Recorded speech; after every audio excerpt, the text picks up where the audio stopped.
দুয়েক আগে এই সময় দাঁড়িয়ে বাংলাদেশের পরিস্থিতি যথেষ্ট পরিমাণে উত্তপ্ত হয়ে ওঠে। তারপর যখন আস্তে আস্তে শেখ হাসিনা বিরোধী আন্দোলনগুলো জমাট বাঁধতে শুরু করে, তখন দেখা যায় যে এর পেছনে রয়েছে একটা ডিপ স্টেট থিওরি এবং উঠে আসে সিআইএর হস্তক্ষেপের কথা। অশান্ত বাংলাদেশের ছবি আমরা দেখেছি যে কিভাবে বাংলাদেশকে রীতিমতো তছনছ করে দিয়েছিল। তারপরে আমরা নেপালের অশান্তির ছবিও খানিকটা দেখেছিলাম, কিন্তু তারপর পরিস্থিতি শান্ত হয়ে আসে এবং এই সব কিছুর পেছনেই নাকি সিআইএর হাত ছিল। যে বিষয়গুলো সূত্র মারফত পরে জানা যায় যে ডিপ স্টেট থিওরি কতটা দূর পর্যন্ত এগিয়ে গিয়েছিল। কিন্তু কোথাও গিয়ে এই বাংলার নির্বাচনেও কি তার সঙ্গে একটা সম্পর্ক রয়েছে? অর্থাৎ এই বাংলায় আমরা যদি একটু পিছিয়ে যাই, গত ফেব্রুয়ারিতে আমরা যদি দেখি বাংলাদেশের মানচিত্রটা, জামাত কোন কোন আসনগুলো জিতেছিল বাংলাদেশের নির্বাচনে, ঠিক পশ্চিমবঙ্গের ধার ঘাসা যে সমস্ত জায়গাগুলো রয়েছে, কোথাও কোথাও সেগুলোর সঙ্গে আবার বাংলাদেশের ক্যান্টনমেন্টের যে জায়গাগুলো তার সঙ্গে একটা সংযোগ রয়েছে। তাহলে কি কোথাও গিয়ে এই পশ্চিমবঙ্গের নির্বাচনের সঙ্গেও একটা সম্পর্ক রয়েছে সিআইএর? আমরা এই প্রশ্নটা তুলছি।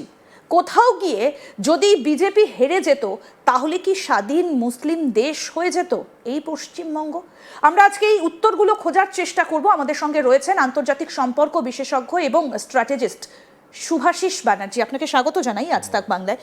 আমি এই জায়গাটাই আপনার কাছ থেকে জানতে চাইবো যে কোথাও গিয়ে পশ্চিমবঙ্গের নির্বাচনটা কি এবার একটু অন্যরকম ছিল? খুব সোজাসুজি উত্তর দিতে গেলে পশ্চিমবঙ্গর এবারের নির্বাচন ওয়াজ এ ইন্টারন্যাশনাল ইলেকশন। এটার যেমন একটা আন্তর্জাতিক তাৎপর্য ছিল, যেটা শুনলে একটু হলেও কাকতালীয় মনে হয়, বহু মানুষ মনে করবে ভদ্রলোক কী বলছে। আরেকটা জিনিস হচ্ছে এটার একটা জাতীয় স্তরে তো অবভিয়াসলি ছিল, এটা একটা ভারতবর্ষের অত্যন্ত গুরুত্বপূর্ণ ভূখণ্ড। কিন্তু সব মিলিয়ে এই গোটা বিষয়টা সম্পর্কিত যাবতীয় তথ্য আমরা যেটা দেখছি, শুনছি, বা যে যে ঘটনাগুলো আমরা সবাই মিলে সো কল্ড অ্যাবজর্ভ করছি, মেহসুস করছি, এই সব জিনিসগুলোর মধ্যে কোথাও না কোথাও গিয়ে একটা ইন্টারন্যাশনাল গন্ধ আছে। এবং সেটা বলতে গেলে অনেক বিস্তারিতভাবে বলতে গেলে একটা ছোট্ট জিনিস বলতে হয় যে কোনো সংসারকে যদি ধাক্কা দিতে হয়, ক্ষতিগ্রস্ত করতে হয়, তার প্রথম পদক্ষেপ হচ্ছে মানুষের মধ্যে একটা অবিশ্বাসের বীজ বপন করে দেওয়া, মানুষকে বুঝিয়ে দেওয়া যে আপনার সংসারে যা যা ঘটনা ঘটছে সেই ঘটনাগুলো কোনোটাই ন্যাচারাল নয়, প্রতিটাই ম্যানমেড, এবং ইচ্ছাকৃত আপনার সংসারের অধিকারী যে অর্থাৎ আপনার পিতা মাতা বা গুরুজন যারা সংসারটাকে চালায় বা আগলে রাখে, সেই মানুষগুলো অ্যাকচুয়ালি এটা পুরোটাই ভনিতা করছে। আসল কাজ তাদের আস্তে আস্তে আস্তে আস্তে আপনার গলা চেপে মেরে ফেলে দেওয়া। এই অবিশ্বাসের বীজটা যখন সাধারণ মানুষের মনে বপন হয়ে যায় এবং তাদেরকে বোঝানো হয় যে তাদের পলিটিক্যাল আইডিওলজিটা ভীষণ ভীষণ ভীষণ ভীষণ রকম কম গুরুত্বপূর্ণ, এবং তার থেকে অনেক বেশি গুরুত্বপূর্ণ হচ্ছে যে যদি তাদের এটা বোঝা যায় যে আপনাদের দৈনন্দিন যা যা দরকার আছে সেটা তো আপনাদের গভর্নমেন্ট দিচ্ছে না, উল্টে আপনাদের মেরে ফেলার। কিন্তু এর ইন্টারেস্টটা কোথায়? যদি আমরা সেই রকমই ভেবে নিই, তাহলে পশ্চিমবঙ্গের ক্ষেত্রে ইন্টারেস্টের জায়গা দেখুন, আমি আবারও বলছি, পশ্চিমবঙ্গের বায়োস্কোপে গোটা জিনিসটা বুঝতে গেলে বুঝতে পারবেন না। জিনিসটাকে স্টার্ট করতে হবে সিআইএ এর আধিপত্য বিস্তার। সিআইএ প্রথম থেকে, আজ থেকে নয়, সিআইএ যেদিন থেকে, বা আমি বলে দিচ্ছি, যেদিন থেকে G20 প্রেসিডেন্সি ভারতবর্ষ পেয়েছিল সেই দিন থেকে সিআইএ চেষ্টা করেছিল ভারতবর্ষের গভর্নমেন্টকে বিপদে ফেলবে এবং টপেল করে দেবে। যদিও সেটা তাদের প্রথম পদক্ষেপ নয়, তার বহুদিন আগে থেকে এইসব প্রক্রিয়া চলছিল, কিন্তু বরং বারংবার ট্রাম্প, ডিপ স্টেট এবং যারা যারা ইনভেস্টার্স, তারা সবাই বরাবর এটা ভেবেছে যে কি করে ভারতবর্ষকে ক্রাঞ্চ ডাউন করা যায়। এর বিভিন্ন রকম গেটওয়ে খুঁজেছে, কখনো সেটা নর্থ ইস্টে খুঁজেছে, কখনো সেটা ডিপ সাউথে খুঁজেছে, কখনো সেটা পাঞ্জাবের মধ্যে খালিস্তানি মুভমেন্টের মধ্যে খুঁজেছে। তারপরে ভারতবর্ষকে যখন ঘিরে ফেলার একটা প্রক্রিয়া শুরু হলো, শ্রীলঙ্কা ডিসরাপ্ট করা হলো, নেপালে ডিস্টারবেন্স সৃষ্টি করা হলো, তারপরে বাংলাদেশে ডিস্টারবেন্স সৃষ্টি করা হলো, পাকিস্তানকে পাওয়ারফুল করে দেওয়ার চেষ্টা করা হলো যাতে করে তারা বাংলাদেশে অপারেট করতে পারে। এই সিস্টেমটা, প্রক্রিয়াটা এন্টায়ার ছিল ভারতবর্ষে সিভিল ডিসওবেডিয়েন্স ক্রিয়েট করার জন্যে।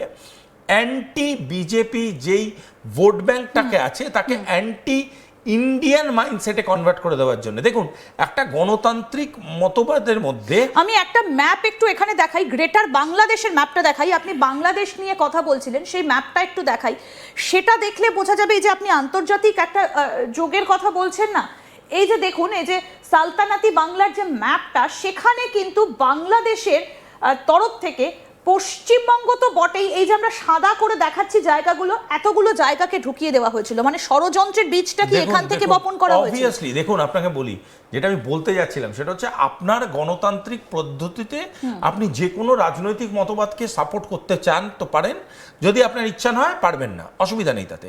কিন্তু যদি এই ধরনের ম্যাপকে এন্ডোর্স করতে শুরু করছেন, সেটা কিন্তু আপনার রাজনৈতিক মতবাদে আর লিমিটেড থাকছে না। তার মানে আপনি অলরেডি এই কনস্পিরেসি থিওরিটাকে অ্যাক্টিভেট করতে শুরু করে দিয়েছেন। আজকের ডেটে দাঁড়িয়ে যদি আমি রাজনৈতিক পরিকাঠামোতে দেখি, এই গোটা ম্যাপটার মধ্যে ঝাড়খণ্ড বাদ দিয়ে প্রতিটা গভর্নমেন্ট যেটা ফরমেশন আছে, more or less is align to central government, প্রতিটা মেজর স্টেট, শুধু ঝাড়খণ্ড বাদ দিয়ে। কিন্তু এইখানে যে বাংলাদেশকে ওরা ইলেকশনের মাধ্যমে সিআইএ চেয়েছিল, 210 থেকে 220টা সিট সিআইএ চেয়েছিল জামাত জিতুক। জামাত যখন এটা জিততে পারেনি, সিআইএ স্টেপ টু অ্যাক্টিভিটি ছিল বর্ডার লাইনে, অ্যাক্রস ইন্ডিয়ান বর্ডার লাইনে ম্যাক্সিমাম সিট যাতে জামাতকে জেতানো যায়। সেই ম্যাক্সিমাম সিট কিন্তু জামাত জিতেছে, ম্যাক্সিমাম জিতেছে কি টুয়ার্ডস ম্যাক্সিমাম জিতেছে। এবং ক্যান্টনমেন্ট সংলগ্ন বেশ কয়েকটা জায়গা। তাদের দেশের রাজনৈতিক পরিস্থিতি, এতে আমার ব্যক্তিগত বা আপনার ব্যক্তিগত কোনো স্বার্থের কোনো যোগাযোগ নেই। ভারত সরকার কনগ্রাচুলেশন জানানো ছাড়া ভারত সরকারের কোনো রকম কোনো ইন্টারেস্ট নেই, এটা আমার বিশ্বাস। কিন্তু যখন সেটা বর্ডার লাইন একটা পলিটিক্যাল ওরিয়েন্টেশন হয়, তার কাউন্টার পলিটিক্যাল ওরিয়েন্টেশন হিসেবে এটা বোঝাটা খুব প্রয়োজনীয় যে আমাদের ভারতবর্ষের যে বাংলা বিভিন্ন রকম রাজনৈতিক কারণে তাদের অ্যাক্টিভিটি খুবই ডাউটফুল হয়ে পড়ে। এই ডাউটফুল অ্যাক্টিভিটিগুলোকে আমি কখনোই বলছি না যে এরা অ্যান্টি ন্যাশনাল অ্যাক্টিভিটির সাথে যুক্ত ছিল বা এরকম কিছু, কারণ এগুলো সাংঘাতিক প্রমাণ সাপেক্ষ কথাবার্তা। আমি বাংলাদেশের একজন মৌলানার একটু বক্তব্য শোনাই, যিনি এখনো পর্যন্ত বলছেন যে দিল্লি পর্যন্ত নাকি তারা পৌঁছে যেতে চান। আমি একটু শোনাই তার বক্তব্যটা।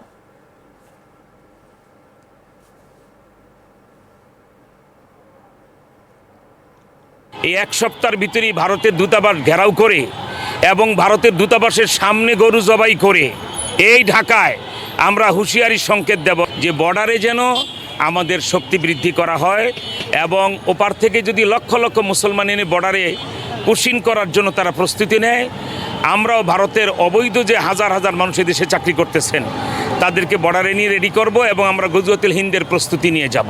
মুসলমানের বাচ্চা উনি যতটা জায়গার রাজত্ব করেছেন, নবাবি করেছেন, ওইটা অতটা আমরা দখলে নেব। লাস্ট টার্গেট হলো আমরা